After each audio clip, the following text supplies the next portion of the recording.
Hey guys, welcome to the video. Thanks for checking me out. Today we're going to be doing some maintenance, install basically, putting a hitch on my 91. This is the original hunk of junk. I brought her back to life. We put an engine in it, a pressure plate and a clutch, new gas tank, new sending unit. So hopefully she's ready to go. I was going to finish her up last year and get her going, but I didn't. So we're installing a class 3 hitch, 2-inch square receiver tube.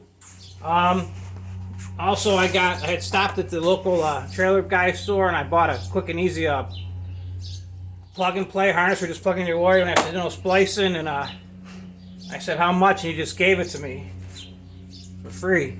He said he can't remember the last time he sold one and he don't think he'll ever sell one again, so consider it your birthday present. Man, the mosquitoes are biting today. Crazy. So anyways, if you're going to put a hitch on your truck, I know this video is about 30 years late. I got this little fancy plate on the back. There's two 7/16 right here. On each side, you're tucked up here to get this cover off. Then I tried cutting it with a cutoff wheel. You guys know what a cutoff wheel? Like this right here. I cut this off, but no matter how hard I tried, I couldn't get it to fit back on, so I just temporarily put my plate up there. And I don't want to cut it up too much because maybe someday I'll use it and make it into a hot rod truck. I might want that part back so I could fix that little piece I cut out that I fudged.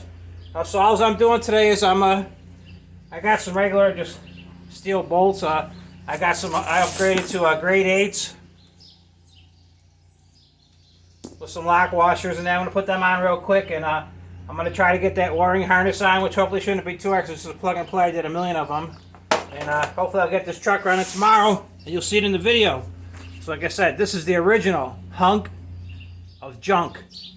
If you look at it last year in my videos, I actually took it to a car show in my area. And it was the very first thing you see. Watch the video when you get into the car show.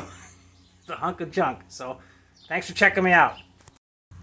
So I had to move outside. The mosquitoes are just tearing me up in there. I don't know if they're going to keep going out here. If they are, I might just call it today. We got some standing water. They finally come alive and they're hungry.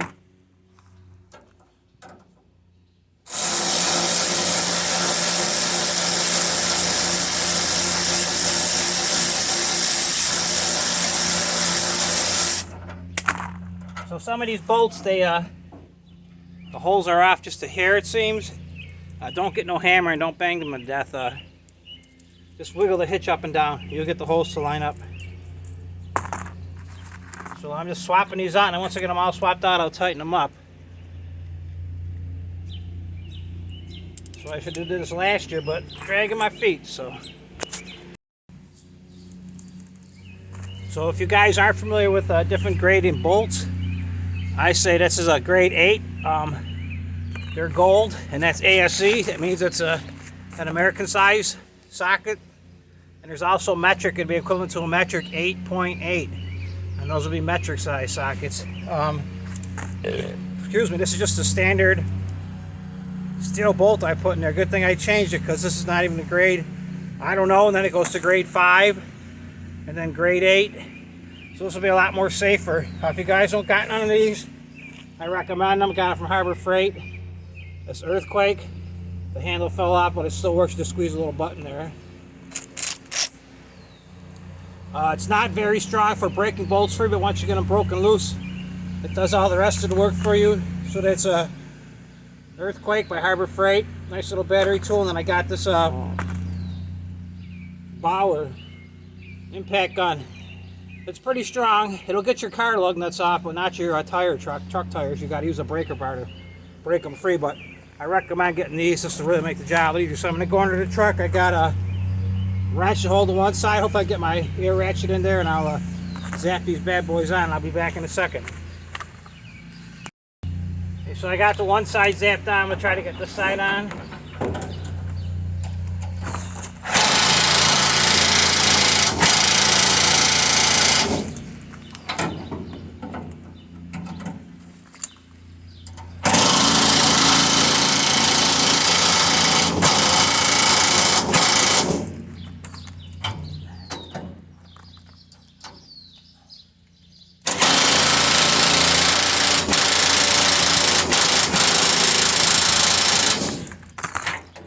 sounds like the battery's getting low. I don't trust the battery, so I'm going to go and grab a 1/2-inch ratchet.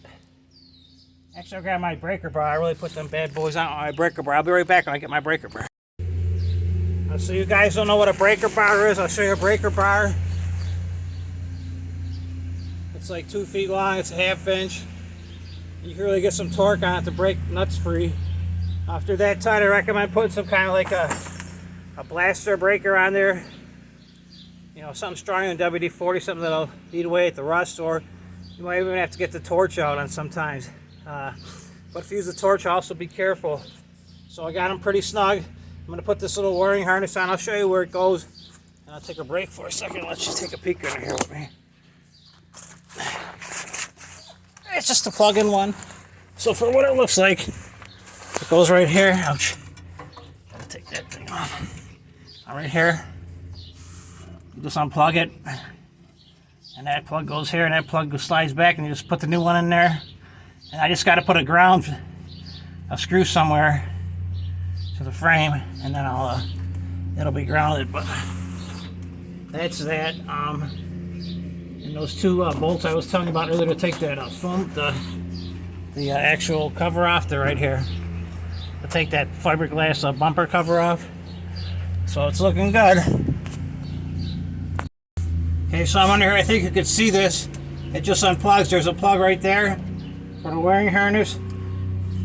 Here's an extra ground I was telling you about. I got to put onto the frame somewhere, and it just plugs right in. This thing goes into here. You could tell just by looking at it. It's got a little clip holder, slides in. It clipped. And this one goes to here.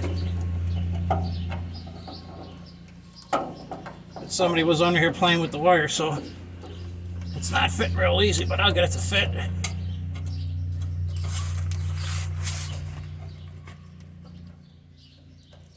So there's a little clip on the top, so the top matches up.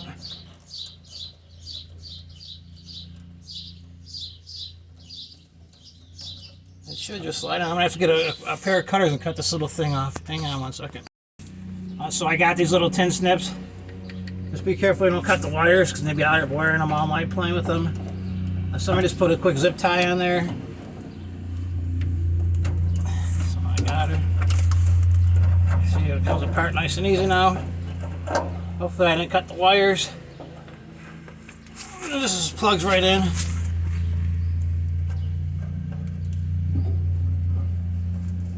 Okay. It caught. I got it. I'll run a new zip tie up here to the side. I gotta find a place to put this. I'll probably just screw it right to here with a quick little metal screw. Hopefully there's one in there. And I'll zip tie this back up here. And then that's your 4-way flat right there. And also put a couple zip ties on the hitch somewhere, so when you get to where you're going, you don't have all the wiring any good anymore. So, thanks for watching the video. Hope you can learn something. Maybe you could teach me something. Leave me a comment if you got any questions or anything. I'll get back to you as soon as I can. Thank you for watching the video. I'll see you guys in a little bit. Bye-bye.